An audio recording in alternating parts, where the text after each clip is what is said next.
Hello, and welcome to the Interjections podcast, something we subtitled the Undiscovered Decade.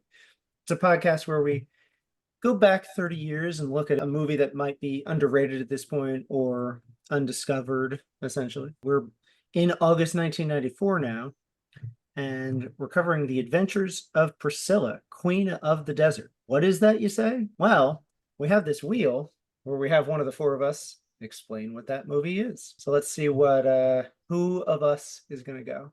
Could be the last time for one of us. Look at that. Oh yeah, Great. perfect. Great. You're Now it. Tag. now I don't have to go the rest of the year. All right, so Tick, a drag queen in Sydney, is invited by his surprise wife out in Alice Springs, Australia, across the country to come work at her hotel. He needs some other people to work with him, so he invites Bernadette, an elderly, well, aging drag queen, and another fella whose name I'm blanking on, played by Guy Pearce, to travel across the country with him. And Guy Pearce's character finds this massive bus that can take them across the desert. So they think everything's going to go pretty swimmingly, but of course they get into misadventures. There's obviously going to be some people in the middle of the country that aren't quite fond of their personalities. And so there's a lot of coverage of that. And eventually they get to where they're going and learn a lot about themselves and each other along the way. It's just Three three. drag queens in a Oh bad yeah, and situation. you should probably mention that the that said bus is what was christened the title of the movie. Yes. Guy Pearce, what is his name in this? Yeah. I know it's like His Holly. is Yeah, Adam Felicia slash Jolly fella. Felicia. Adam, yeah. Yeah, I forget what Tick's That was drag the name is biggest too. twist for me, was that Priscilla was not one of the drag queens, was in fact the bus. Yeah, it's Yep. great. And I mentioned Guy Pearce, obviously, but Tick is played by Hugo Weaving in one of his first roles, and Bernadette is played by Terence Stamp. Solid trio. It is kind of straightforward. It's a road movie, you know? Yeah. It's not really going to. You don't see many road movies that win the Oscar for best costume design. That's true. It is an Oscar winner. A lot of Guy Pearce's costumes are worth noting. Like there's a few where he's like there's a silvery one where he's like kind of sashaying on top of the bus. Oh yeah, that's an It's interesting. amazing. It almost feels like it's not happening, like they're imagining this, but I obviously he's doing this and should not. Yeah. Like imagine Mad Max in glam dresses, and Mm-hmm. that's basically He was like all shiny and chrome. replace the guns with dresses, and this is like it's perfect. It's Yeah, I will say they mess up a lot of directions, and there's a point at which their bus breaks down. I was like, you're just letting Bernadette wander off into the desert. This is not safe. Oh yeah. It works out in the end, but it's kind Terence of. Stamp can handle herself. Yeah, there is a fourth person that they come across, played by a veteran Australian actor, Bill Hunter. He was a nominee for a lot of Australian awards over the years, including Gallipoli. So you would have seen him if you've seen a lot of 80s Australian-based films. He plays Bob, who is a mechanic. After this bus breaks down, they find themselves in a town in the middle of nowhere. And Bob is easily welcoming, and it's a nice surprise because he looks like that gruff type that will not take kindly to drag queens or anyone in the LGBT community, and starts a nice relationship with Bernadette. Bill Hunter was actually suggested by Terence Stamp, so they must have a rapport before this movie. There's actually other casting before this. There was a guy from that show that Guy Pearce had started on. It was Neighbours. If you've heard of Neighbours, it's like the launching pad for a lot of Australian stars. Kylie Minogue came from there, Natalie Imbruglia. So a lot of singers, but Guy Pearce was one of the more famous actors to have ever appeared on Neighbours. But there was another guy on the show. I'm blanking on his name because it was just somewhere in the trivia. He was up for the part, and it wasn't working out. People didn't have, I think it was Rupert Everett was in Hugo Weaving's part, and they had started doing read-throughs. And it wasn't going well. No one was getting along. Rupert Everett was apparently trying to like torpedo the whole thing. And so Stephen Elliott, the director, kind of switched around people and found this guy's co-star, Guy Pearce, who hadn't done much else. And this sort of starts off his career, honestly. It also brings bigger notice to Hugo Weaving, who had been in Stephen Elliott's previous film. I think it worked out for the best. And that guy that Guy Pearce replaced ended up playing Tick in the first Australian stage production when this became a musical. So it worked out. Oh I my think. God, it did. Of course it did. Kinky boots, all I these know, I drag know. queen shows Oh, are yeah. perfect for the stage. I They think you do. touched on something that is one of my favorite aspects of the movie is whenever you think it might get a little maudlin about intolerance, it always subverts it in a Mhm. funny way. Like there's a flashback to a pedophilic uncle that goes a different way than you think it's gonna. And they actually Yeah, that part got me like really nervous. I was like, "This is supposed to be a comedy. What's going on?" Yeah. Don't worry, They they go a sprinkled little- in some fairy dust in there, made it funny. Yeah. Pun Yeah, it intended. was Yeah. it was a feel-good movie for the most part, because the other thing is like, everyone had their own motivation to go across the desert, because obviously Hugo Weaving, A, this is an opportunity, B, he gets to see his wife again, who you find out later And- on it was a marriage of convenience type thing where like she Well, is also sort of. They had a I- weird kind of love because like turns out she's like a lesbian and he's sort Yeah, I of Right, wonder it if was I wonder if not they were really, sort of but, like, it was weird. bisexual as well. Or- You know? yeah. Like a lot of times in the 90s, and I'm maybe projecting, but a lot of people wouldn't admit they were bisexual. So, or I at mean, least this is they hold also themselves like as such. this is also a film where it probably introduces like I guess to the general general populace. populace that like the concept of like sexual fluidity. Right. Yeah. I think this Yeah, is the first time a lot of people are seeing Tick it. is you assume gay, but like somewhere like halfway through the movie they're teasing each other and like he establishes he's not quite on that mark. Yeah. Yeah. the That's fluidity why is a that's good why I a good think term it's for it. possible that he's bisexual. I'm not going to say Yeah. he is, but there's something that maybe he's not admitting to himself, or the fact is they had a son. So if they're lesbian gay, It was not like a reluctant visit. His hesitation was largely because like he didn't know if he wanted his son to know what he does for a living. and if that son would And accept if him, his son would accept him. So that was part of his hesitation. Whereas Bernadette's whole thing was her husband died, and so she no longer felt like she had anything going on over there, so decided to go on this road trip. for 3 years. Well, wait, isn't it like Bernadette's like younger boyfriend, not even Uh-huh. husband? So Yeah, yeah, it's- Bernadette it- is it- grieving and needs a change of some sort. And This then is- Adam's Stamp- just along for the ride. Terrence Stamp knows the key to comedy as a straight man is keep a poker face. He's a great foil for the other two, especially Guy Pearce is the most flamboyant out of all of them. Even when his trophy husband does die, it's just like poor the class. I like how each And character it's- represents a stage in life too. Mm-hmm.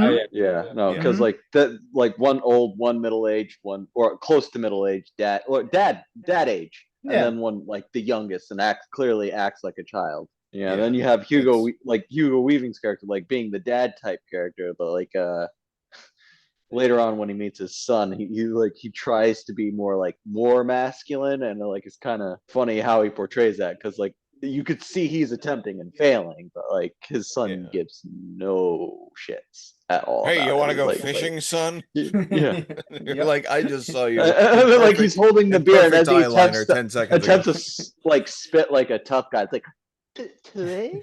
Yeah, Yeah. Hugo Weaving was it's good at the physical humor. Oh, I was gonna say like the physical humor is pretty subtle too. Not like on the nose. Now here's a question. What's your favorite musical number in the movie? I think the one with the Aborigine. That's good. Yeah, that was a great scene. I like I Will Survive. Yeah. I That's thought all. they yeah. I thought they just were really well choreographed. I mean, that's their big yeah. number, but once they're actually doing it at the hotel, I mean, Even the one where they're flopping at the beginning is good. yeah. A lot more ABBA than I remembered because I didn't really know ABBA when I first saw this about 20 years ago. No, Terrence Stamp doesn't seem to really like it. Well, I get that it's probably big in the drag scene at this point, and I'm sure it's still big in the drag scene as far as I know. Yeah. So, Terrence Stamp got nominated for a few awards for this.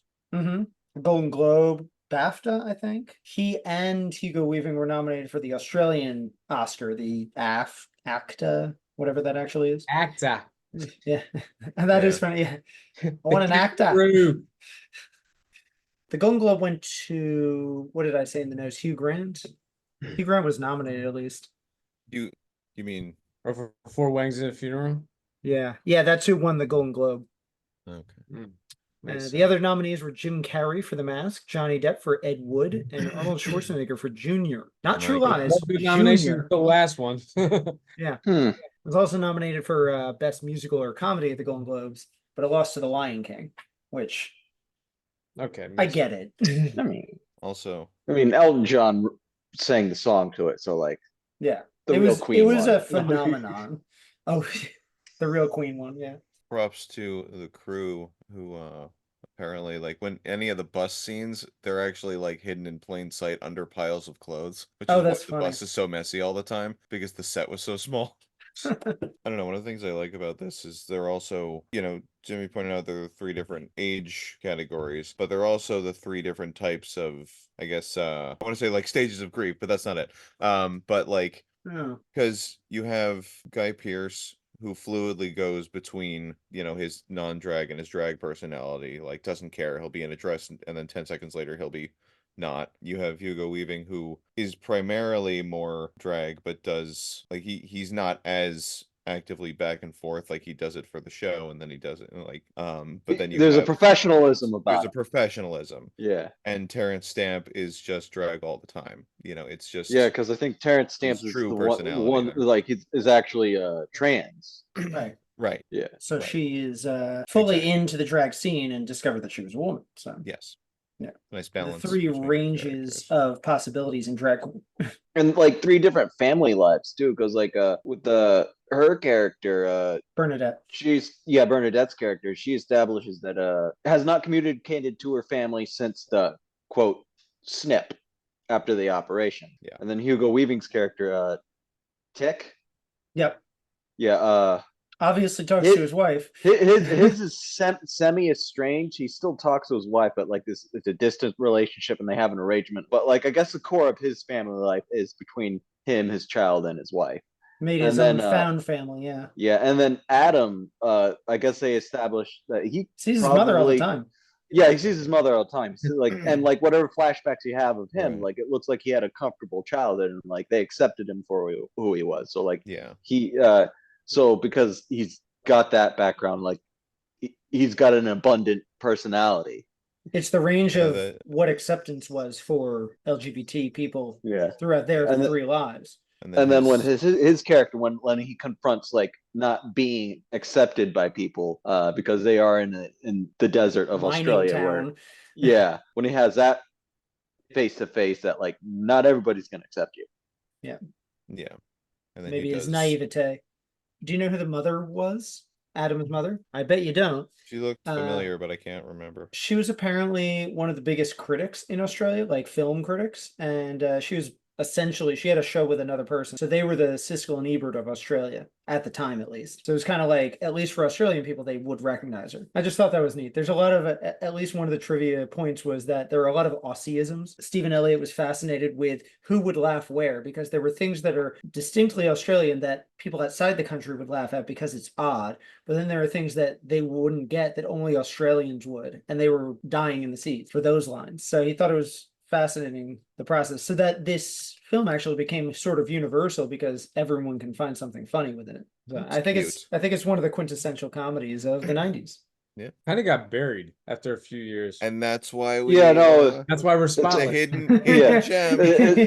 hidden rhinestones. Kind of got buried out in the desert. Yeah, no, this was also a cult classic. So like, if anybody happens to listen to this, so they're like, "Oh wait, what? No," they'll understand because like it's one of those hidden gems. It's it has more of a biting sense of humor than a campy sense of humor, which is also was gonna be going in. There was it was a comedy with heart. Yeah, no, and after finishing the movie, I could see the cult classic the appeal of it. Yeah, the appeal. Talking about doing a sequel. Like how are they talking about doing a sequel? Yeah, I just saw they were talking to Guy Pearce on some Australian talk show. He's like, maybe we'll get the band back together. I'm not sure. I mean, Terence Stamp is 84 or so, and so he's still around, I've seen him pop up. So, all 3 of them are still working, though you haven't really seen Hugo in American stuff in a while. Yeah. And so they're all sort of like the back end of their careers. He did his $2 billion franchises and walked away with some money. Right. Oh yeah. So I think they might have fun. It seems like it was a good shoot after those other 2 were kicked out. Couple quick fun trivia things. Ooh. The bus. Remember when the Olympics hosted, or when Sydney hosted the Olympics in 2000? Yep. The bus. Priscilla was in the opening ceremony. Oh yeah, that's complete cute. with a silver shoe on top. Fantastic. But the American, what was it? The American network showing the event cut around that entry, although it can be seen in the background because they didn't get it. Or they were were still also just- homophobic. yeah, things were still weird. in America. 2000. I mean, who was the Um, president in 2000? Actually, no. Bill Clinton was It still. was still Clinton, I but don't know, problem whatever. with that. It was still weird. Yeah. Um, Not a surprise, honestly. yeah. Oh, it was the era of don't ask, don't tell. So like Mm-hmm. Yep. we were gonna ask and we didn't want to be told. So That's why I think this film is very important, because this is maybe not necessarily the first, but it's one of the most matter-of-fact films about LGBT people. So if you watch the credits at the end, there's a line that says shown in Dragorama at Oh. select theaters. Now, this is something I think they should bring back because apparently there were some theaters where during the finale dance number, there would be a mirrored ball and colored lighting that would come on in the movie theater while all this was happening. And I'm like, listen, you can have all your 4D theaters, but I need that stuff to come on during these dance numbers now. I imagined you were going to say there were going to be dancers that came out from behind the screen I and thought like he was gonna say extended the that. group. I thought it was going to be like a Rocky Horror like Shadowcast situation, but no, Yeah. it's Yeah. just they rigged the theater to go off when That's Common the- When they concessions, did. you're wearing the glittery one tonight. Yeah. Come on. Yes. Did you watch Oh, all the way God. to the end? I did, and that was the other thing I was going to Did you, comment Cory? on. I don't remember. Yeah, we sort of let the credits play, and there's an extra scene at the end. There was one. See, all of the main plot lines were wrapped up kind of nicely at the end. But what you Even didn't the know, runner. I don't know what. Even the Did we see runner. the runner in Alice Springs? I kept on forgetting think about so. that runner. the weird like sci-fi runner. Yeah, she's trying to run beeping. across Australia for charity or whatever. But at one point, they decide to fly a kite, and the kite is made up of a blow up doll with wings. Very, very 6 feet under. Now that I think about it, there was that one episode. But Mhm. anyway, at one point, they let go of the string, and it floats away, and then you see in the post credit scene in a 5-second shot that it landed in China. Oh, okay. At That's a temple with monks, a monk Yes. catches it. Yes. Another fun alternate casting, information. There's an alternate universe where John Cleese may have played Bernadette, which Mhm. would That might would not have have. been interesting. Aged well. Oh yeah, that would have aged. It would have felt- ugh. I feel like that would have felt campier. Not exactly campy and what most people would think campy I is, but feel like if like- John Cleese did it, like probably just I a little feel bit. like he would have campier. made it campy to the Mhm. point where we couldn't have been able to watch this again. Mhm. Um, I'm sure he but would have done a also- good job, but it would have been a different feel to yeah. Bernadette. Well, compared to the other people on the, he would exactly. He probably Maybe it would have leaned more into educated the- him on some things. Perhaps, but it's a very different selection from the other alternates. David Bowie would have Mm. been great. Oh, he'd been great. Tim Couldn't Curry. get him. No, He already did that. He's like, I'm not doing that again. Yeah. Exactly. Yeah, that's right. Two on Yeah. the nose. Right. Tony Curtis. two cult classics. Tony Tony Curtis Curtis. wanted to do it, I thought, but Yeah. couldn't. That would have been a fun notch, just like it hot. Mm-hmm. And John Hurt. John Hurt would have been good. Let's see that. Mm. I think that might have been the best choice after Terrence. But isn't it? Is there the trivia in there that Bill Hunter was handed the script and he didn't even read it? It's just I'm good to go. Good to go. Whatever you want from me. Zod tells me and I'll just do it. Apparently, he was that kind of rough and tumble kind of actor that was just like, "Where am I standing? Mm. Yeah. I'll hit my mark. I'll It say feels my very line." naturalistic. I think everything came together very well. You want to do grades? Yeah. What do you guys think of this? I'm going solid B plus. It's very Oh. sassy. It's very wistful. Mm-hmm. It's definitely like the very definition of what we're doing with this podcast because I didn't remember hearing about this until years ago. And I'm like, wait a second. I remembered hearing about the Broadway adaptation of this, but never the movie. Mm. So this was a Yeah. pleasant surprise, and seeing all those two guys in particular, Hugo and Guy Pearce at the beginning of their careers, that was a thrill to watch. So the next year, there's a film called Tu Wong Fu. Thanks for everything. Is that right? Julie Newmar. Thanks for everything, Julian. Yeah, that's the whole name. With 3 people in drag going cross country to meet Julie Newmar. Is that the plot? Patrick Swayze, Wesley believe Snipes, John Leguizamo. So it's not quite a remake or anything, but that was the film that I'd heard of when it came out about drag. Yeah. And like 5 years later, around the Sydney Olympics, I sort of heard about this because I was getting into Guy Pearce with Memento and LA Confidential and stuff. And I'm like, what other stuff has he done? I'm like, oh, he did a Tu Wong Fu? Huh. So I checked it out around high school sometime. Whenever I first got Netflix, this was one of the first things I got. But it has aged well, I think. It's still as good. And Yeah. there were more details that I noticed this time around. So I think I'd probably give it an A. Nice. You know, yeah, high school, I had heard about this movie because I had read a magazine article of like top 10 cult classics. So like this, Rocky Horror was in there, Shawshank Redemption, all those movies. I had heard about this movie back then, but like never seen it till now. So yeah, me, I'd give it a good A, solid A for anus Oh. because they make He had that to joke. he had to be bawdy, didn't he? Yeah, Adam would have made that joke, so it's okay. yeah, it's an Adam joke. I'm also going to give it a B plus. The only reason why is because there was a lot of information thrown at you in the very beginning that, you know, I was having trouble following along with some of the plot lines because it is very rambunctious. Did you use subtitles? I did not. Because we put those on this time because Rebecca watched with us and she Yeah. likes subtitles on. But I actually appreciated it because there's a lot of Australian lingo that I did not get 20 years ago, and I've learned since Right. and now understand. But it helped to have the subtitles list that out, so then I wasn't confused about anything. I remember 20 Have years ago I- being confused about the beginning, like what's going on? Why are they on the bus? Huh. Yeah, no, I'd had no problem with that whatsoever. It Maybe also we're might have just been because more I informed was now. watching it very late at night. But Fair enough. I Like 6 hours ago. But I guess that would help I think- with putting yourself in the feet of the characters, because like if like all of a sudden you got something that like came up like just now, and like you got to put a plan together and get out there, like you have that like that montage at the beginning. I guess that's how it would feel to Yeah. get on the beginning of the journey, and then like Gotta go. then the rest of the movie is the journey. Yeah, there's a lot of setup they need to get done in like 10 minutes. Yeah. So, Yeah, and I think that that's probably Yeah. fits the vibe. Yeah. Because a bunch of Which ladies was- getting the shit together to go across the country for a show. plus, Sydney's a faster lifestyle, so maybe it's meant to be like go, go, go, and then go. And then they get on the road, and now it's going to take some time, and we have to actually talk about our feelings. So, So Yeah, well, that could be an advantage in terms of storytelling, but like pacing, yeah. yeah, really, I think it was just operator error on my end. So, Nah. I still loved it. It was Yeah. incredible. There's actually And one I thing can I see was why it's become a cornerstone of cinema. there's actually one thing that I cheekily want to complain about. Once they're doing the finale drag show, their costume changes are so fast and they're still in the same song. I do not understand that. It's got to be a fantasy moment. Movie magic. it's a music video. Yeah. Listen, when you've been doing this I for know. so long, as long as they have, Drop of a hat, like, you're how in do they blue. fit that many costumes on that bus? Like, Well, that's they're on top of the crew members. Honey, it was layered. It was layered. Right. Exactly. They're professionals. Yeah. Let's be honest. Yeah. Well, I'm glad we all like this. Oh yeah, It's a shame this Yeah. thing came out a couple months ago for Pride Month. It'd be perfect movie for Pride Month. Yeah.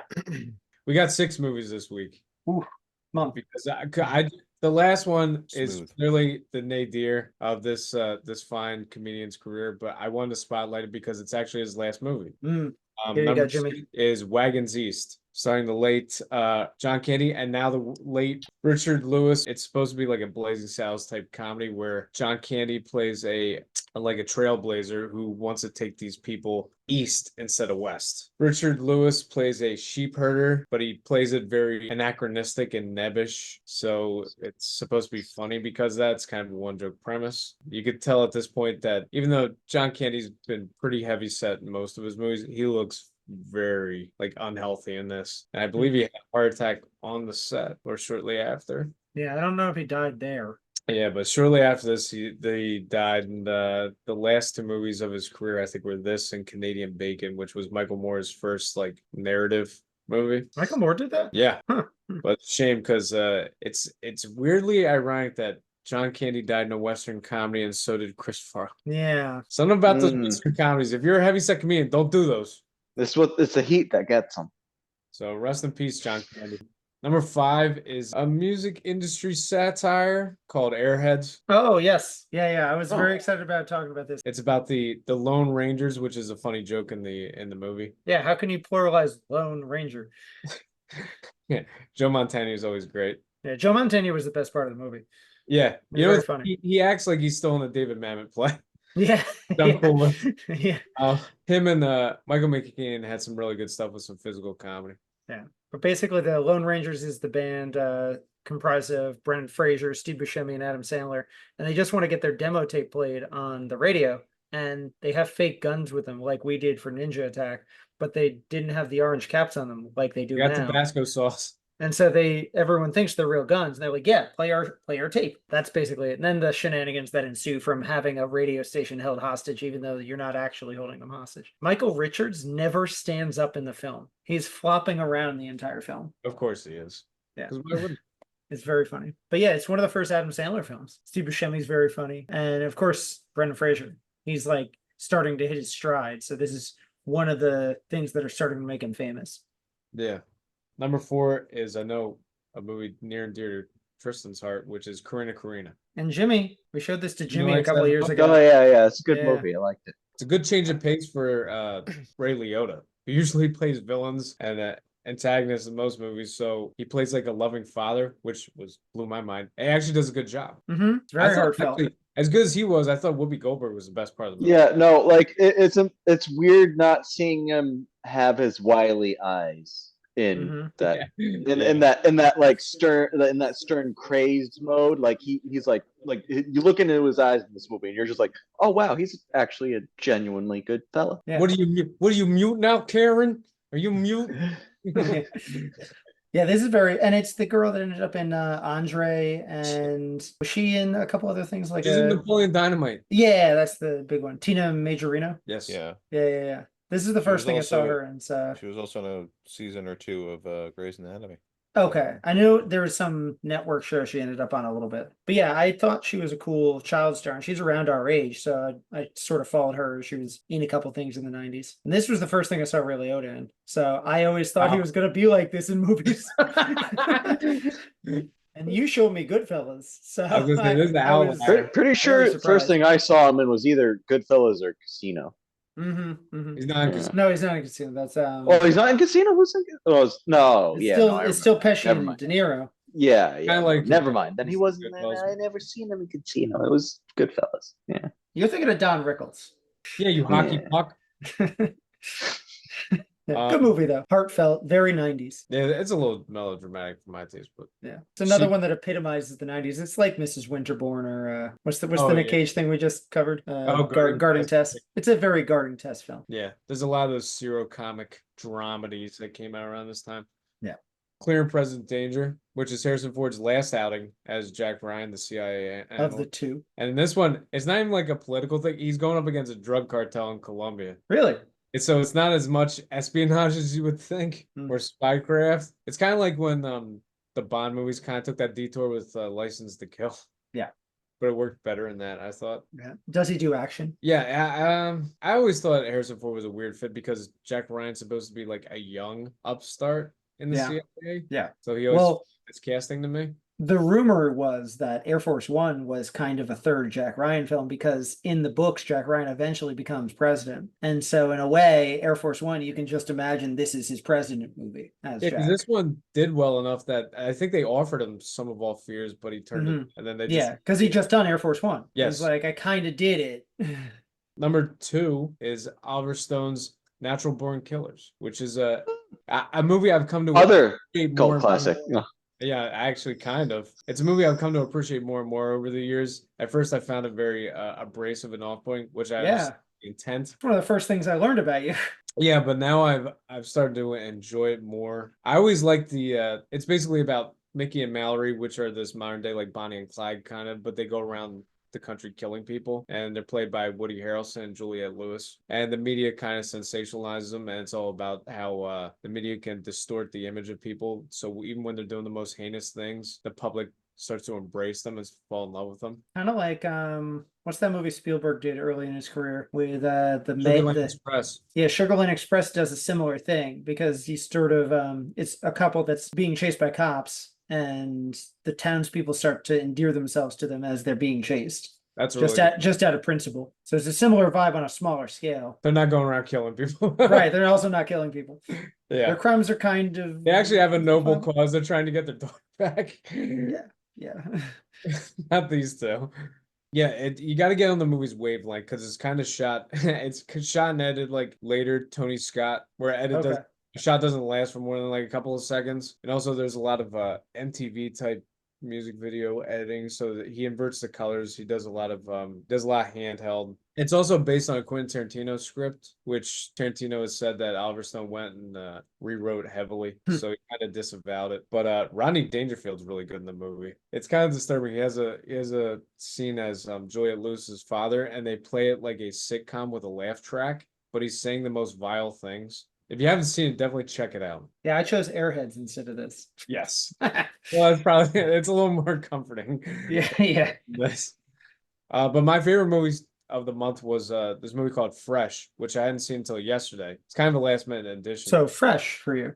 Yeah. It's about this kid who's a drug mule in Brooklyn. He devises a plan to take out the various people that he's doing drug muling for to save himself and his sister. It Who's sounds the kid? like Sean Nelson, who's shown up in a few things, but sadly after this he didn't do much. He gives a phenomenal performance. His estranged dad, who plays chess in the park, is Samuel L. Jackson. I've heard of this.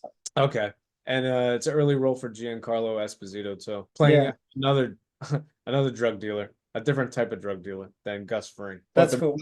The movie's really vibrant. It doesn't all become like didactic or lecturing about the drug epidemic. It plays everything visually, so you can just pick up everything. You know, Sean Nelson was in the movie adaptation of American Buffalo. Yes. He's the young kid opposite Dennis Franz and Dustin Hoffman. Yeah, I love that movie too. That's a good cast. Yeah. I think that comes out next year, right? I think it was that or 96. It's 96. Okay, so maybe we'll talk about that in 2 years. Yeah, actually, that might be a good one. But yeah, I think it was the debut of Boaz Yakin. I don't know if it's Yakin or Yakin. Yeah. Yakin. Sorry. He's produced a lot of movies. Yeah, I didn't know he'd ever directed anything. As a first feature, this is phenomenal. He did Remember the Titans. That's a big one. If we hadn't picked Priscilla, I would have picked this. But obviously, I didn't know at the time. We talked about it, but I remember not knowing what it was. So we were like, that's the other thing. I didn't really know what it was either.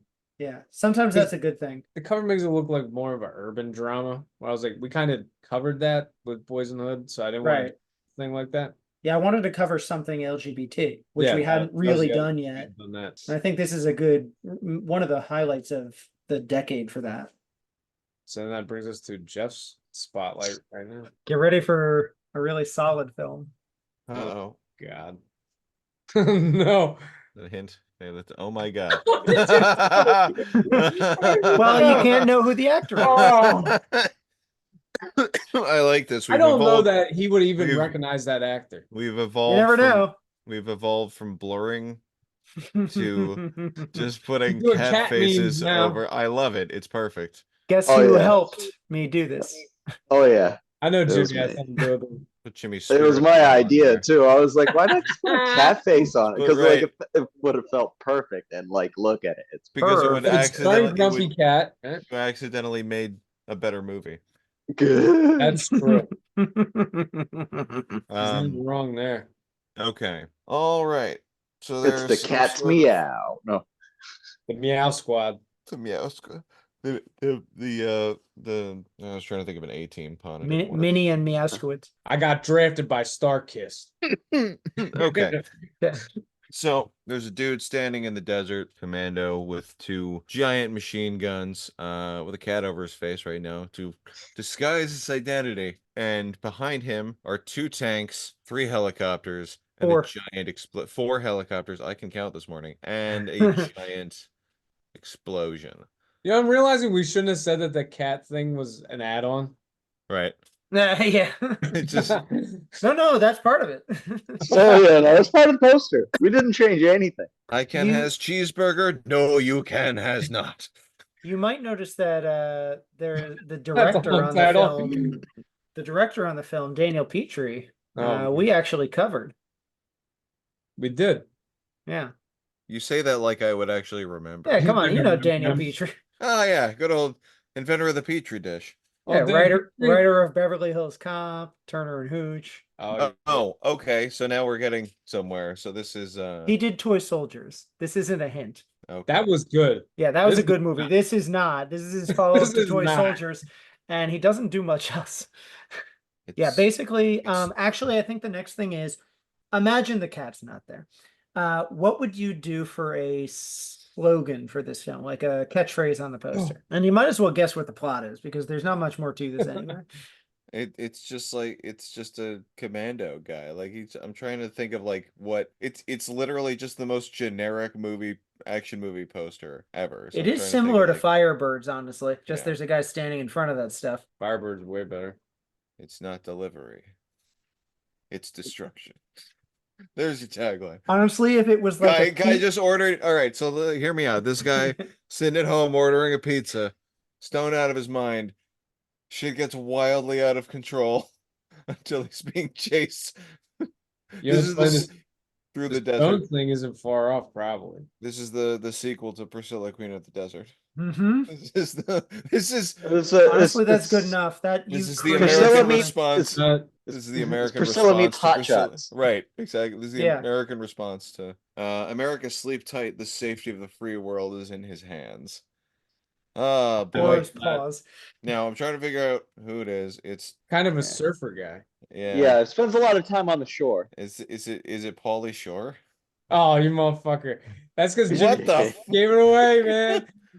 Did you get that before Jimmy's obvious hint? Well, no, I was kind of hoping that you accidentally left David Allen Greer's name uncovered, and that was who it was going to be. Oh, That's Oh jeez. no. Could you imagine? It'd been funnier. wow. I just like the cat over it. Yeah, no, that's perfect. That's the new thing. Oh god, this is gonna be a running gag. Now, if now. we got a cat Oh. face to match that face, that would have been perfect. I forgot I hadn't had you guess the actual title. Did you It's see it? okay. I did. Oh, but no. I'm still gonna Okay. make. Oh. I'm still Yeah, gonna, make I'm still- make up I'm your still own gonna guess- title. I'm still I gonna messed guess a up, fake so- title. Oh, Yeah, I messed up. it's not even a Guess good who- title on top of everything else. Guess who's coming to dinner too? Oh, jeez.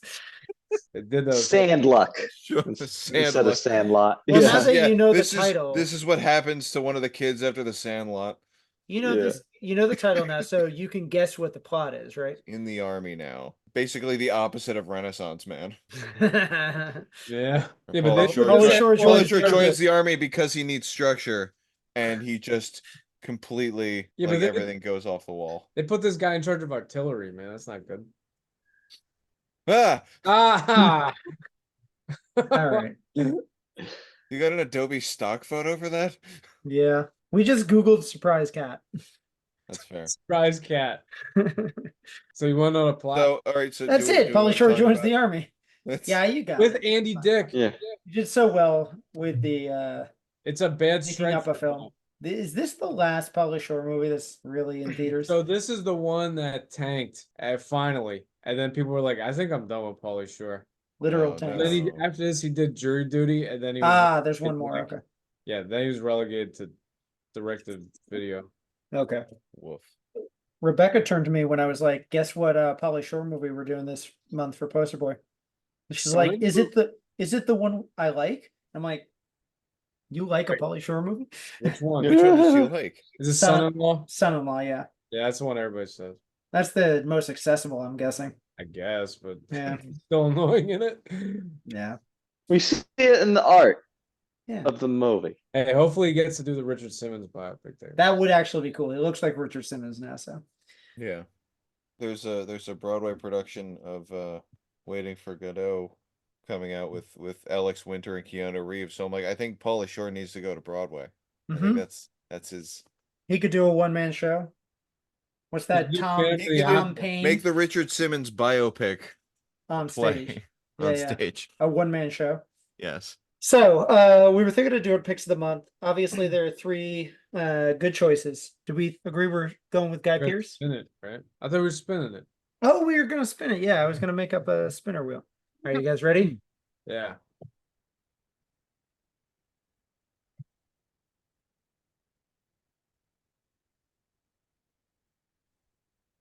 Ah, it's Terence I Stamp. thought it was gonna stay on Hugo, but that's fine. He's got Alright. the most prolific career. That's true. All right. Yeah. All right, I know mine. I'm picking The Hit with John Hurt, Mhm. crime drama with John Hurt and Tim Roth. Okay. Really underrated. It's on the Criterion if anybody wants to check it out. Directed by Stephen Frears. Let's Yep, put it I'm in the looking. chat. I'm looking. My boss's daughter. Yeah. Yeah, you know what? I'm looking at something. I'm like, I just rewatched this. I totally forgot he was in it. I rewatched Elektra for for the build up to Deadpool Wolverine. I forgot he was in it. Why do you watch Election? Because I was just watching the MCU movies, just building up. Oh, okay. No reason, no reason. I'm looking at his filmography. I'm like, there's a bunch of movies I want to watch. I gotta put Yeah. my list. That's the problem. He's had a career that dates back to Billy Budd in 1962. So he's been acting for quite a while. He was nominated for, or he won New Star of the Year for the Golden Globes back when that was a category. I have a good film that's back from that era that I watched a couple of years ago called Far from the Madding Crowd. It's based on the Thomas Hardy novel. So it's a little demure, but it focuses on this woman played by Julie Christie's choice between the countryman and the soldier. It's kind of a classic English sort of tale where there's a love triangle and there's like, do you want to live in the countryside and you always see the person, or you're kind of with the soldier who's always away? And she kind of wants to keep her life herself, like be an independent woman, and she knows she'll be able to do that with a soldier played by Terence Stamp. And it's well done. All the actors are very good. I'm forgetting who the farmer is, but it's a good adaptation. And I had never liked Thomas Hardy's novels, and I was like, this was a good way to Peter Finch. So they did this novel very well. It made me like a Thomas Hardy thing much better than I ever expected. But a lot of the images you'll have from him back in the past, he's wearing like that very regal looking red outfit for the British Army. Yeah. And it's from that movie. Oh, he's got that pencil thin mustache. The blonde one. Yeah. Yeah, that's Far from the Madding Crowd. So I caught it one of the TCM marathons. Nice. You know, I had to pick a new movie because the movie I thought I was going to pick, he was not actually in. What were you thinking? I was going to say Blade Runner, but that was Rutger Hauer. I can see that. I thought it was similar hairstyles. James almost. Yeah. No. Yeah, I could see Terence Stamp crying in the rain. Yeah, no. I like him in that opera movie. What? Yeah, that space opera movie. Oh my god. Oh boy. Where he's got a lot of valorum. He's got a lot of Valerie in it. Have you ever seen any other movies with Terence Stamp other than this? I don't think I have. I looked at the list and I'm just like, yeah, Phantom Menace. So this is why I sort of wanted to go. You're picking Phantom Menace? Yeah. He hasn't seen anything else with him. Yeah, no. Nothing significant that like where he stands out. You saw Wall Street. Yeah, it's just. You saw Superman 2, didn't you? I'm not a Superman fan. Oh, okay, fair. Yeah, I was a Batman kid. I grew up liking Batman. He was in Yes Man. He was in Good, Yes Man. Big He's in Bowfinger. He was also Jor-El in Smallville, so I'm gonna go with that. Oh, is he? What? I didn't know. It's funny because he's Zod, and then Oh yeah. Oh right. Yeah. No, you're right. You're right. Yeah. Yep. When the Spider-Man, the Spider-Man. Friend. So this is why I wanted to go with Guy Pearce. He has a better filmography for you guys. Yeah. But that's okay. I mean, if it was Guy Pearce, it would have been Ravenous. Well, don't we have more? Oh, nice. Yeah, more opportunities for Guy Pearce. Well, so here's the thing. I thought we might do the Limey when that happens, so then we could have done Terence Stamp, and then Guy Pearce sort of rockets to stardom after this. His next movies aren't really like they're not hidden gems, and then Hugo Weaving goes into his blockbusters, so he would have been better too. But he has so less why of don't a we do all filmography three of than them? these. Yeah, I mean, I don't mind doing all of it. Let's do all three. Yeah, why not? Okay, got a three. They're even billing. The trio. So Jimmy did Ravenous for Guy Pearce. I got to think of what that would be. Memento. I did the hit. I knew the hit is not a Guy Pearce. Oh, you're saying okay. Oh, we're doing Guy Pearce now. We're doing all three of them. Yeah. Why not? All right. Malcolm for Terence Stamp. Superman 2. That makes sense. It's gonna be fun to edit. All right, for Guy Pearce, I'm doing the proposition. You guys stole the best three. Yeah, fuck you. That's fine. Yeah, I know. Let's see. Is there one that I really like? You know what? Here's an underrated one. Lawless, where he was the guy trying to track down Shia LaBeouf and the family. I thought you were about to say it's an underrated performance from him. I mean, he's great in the 90s films. I like Rules of Engagement as well. He's the prosecutor trying to take Tommy Lee Jones down. But I'm going to go with Lawless. I know I went for Hugo. What's your Hugo one? V for Vendetta. I knew it. I was gonna guess that. Yeah. I knew that. I knew it would have been Jimmy. Yeah, that is Yeah. a good choice. Yeah. I knew you had to. Shit. I knew you had to slip in and grab it from. You know, it's like the way his Ah. voice. Yeah, no, that's a good choice. Yep. Damn. I completely forgot about V for Vendetta. Yeah, no, Well, no. yeah, because you never see his face. It's not even him in the costume. Because other than that, I can't think of anything other than the Matrix and Lord of the Rings series. Like Captain America. Well, he was Megatron in one of the Transformers. Yeah, he's Yeah, Megatron. He's in Babe. That's what I'm Wait, doing. He's in what? In the I'm city. going with Babe. I'm taking Babe before anyone else does. Oh god. He's the best part. He's the sheepdog. Yeah. It's the tragedy that pushes Babe to really get his confidence. Wait, Jimmy's in Happy Feet. I never seen Happy Feet. I have to. Out Atlas. Oh wait, he's in Happy Feet with Elijah Wood. Yeah, Yes. Oh, they Isn't had a he his little dad? reunion. Isn't he his father? Oh, I don't yeah. remember. Maybe. Lord of the I've never Penguins. seen like- Happy Feet. I saw like maybe 2 minutes of that movie and was like, nah. Is that the Robin Williams one or is that Surf's Up? No, it's Robin's in there. Okay. Yeah, Robin's the goofball. It's George Yeah. Miller. See, I really want to watch the Uh, Magic Pudding. What? An old man, a young anthropomorphic koala, a South Pole penguin, and Albert, a magic sentient walking and talking bowl of pudding with an attitude, are searching for koala's missing parents. Is this However, like that fucking- sinister forces want the pudding. Is this like that Hugh Jackman movie where a bunch of sheepdogs try to solve his murder? This is an animated film from 2000 with Hugo Weaving. This is the film he did in Remarkable. between The Matrix and Lord of the And Rings. The Fellowship of Sam the Ring. Neill, Hugo Weaving, John Cleese, and Jeffrey Rush. Yep. Yeah. Sam Neill. Yep. Sam Neill. It's a film I've known of this whole time. Right. Anyway, so that's on the list now. But Jimmy, Legends have of- to, for Legend of the Hugo, Guardian. I have to go with, since it's one of my favorite movies, of course, The Matrix Revolutions. What? He's not even He in went that, with the that specific- much. It's the one he's He's least horrible. in. All of them. I like all of them. He's not in the last one. I know. I guess that's the one he's least in because it's Which means Jonathan that every Groff. moment, every minute of screen time is pure platinum. Ugh. That's your favorite fine. movie. No, it's one of my favorite movies Okay. because Why? it's one of the Matrix. I don't know. He likes the Matrix trilogy. Because I was like 16 like and the I'm bird. like, the Matrix is cool. Yeah, I used to go over his house. And Oh, play hey, it's a Enter the Jesus Matrix. story. That's neat. Hey. Yeah, that's true. Jimmy, don't you want to pick the I owls? remember Mike bought the PS2 game for me. I noticed no one Ah. said The Wolf Man. I like the Wolf Man. Wait. Or the movie he got an ACTA award for best actor in a supporting role, Hacksaw Ridge, I forgot he's. where he was chewing Yeah. the scenery. He's just playing his father. You're Yeah, gonna he played the dad. war. Why, Yeah, why did you want to kill people? Hang on. Perfect. Does everybody know who Hugo Weaving's niece is? Yeah, I found that out Yep, doing Kristen. this guide. It's Samara Weaving Yeah. from Ready or not? Ready or Not and Babylon. Yeah. So this. All right. All So right. this is Memento. Okay. This is proof. Did he just crack a code? Maybe. Now we need Huh. to find the one Terence Stamp movie where the picture involves a Polaroid. The Does limey? Limey look like that? Yeah. Yeah, I'm just gonna have to go ahead and say I'm gonna pick the Lord of the Rings for Which Hugo one? Weaving. Jeff picked the worst Matrix, so you got to pick one Well, of the Lord of the that's Rings. true. Fellowship. Come on. Okay. I actually almost got you to do a spit take.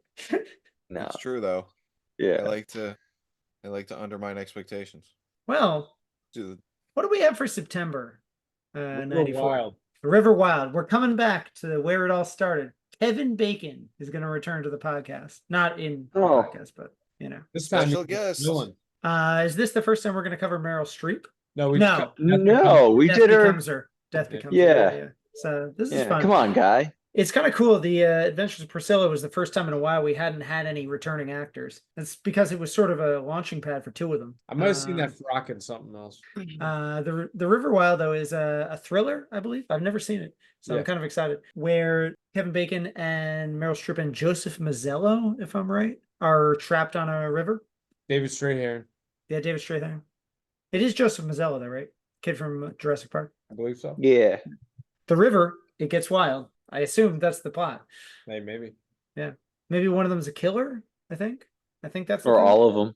Could be. They could all be killers. Yeah. That'd be a good twist.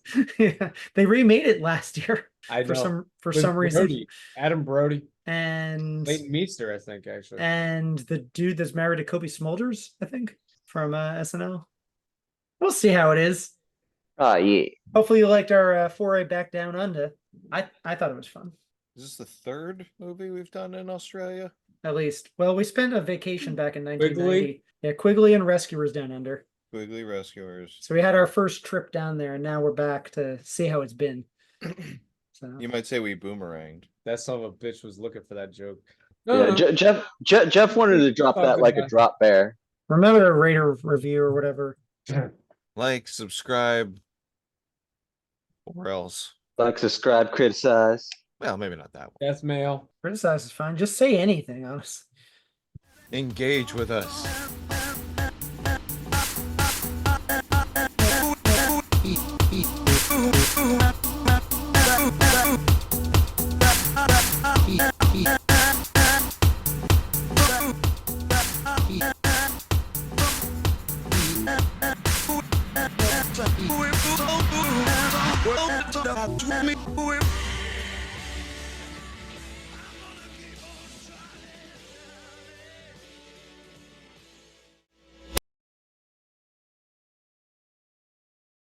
You got to keep the body fresh. So switch the water at least to cold.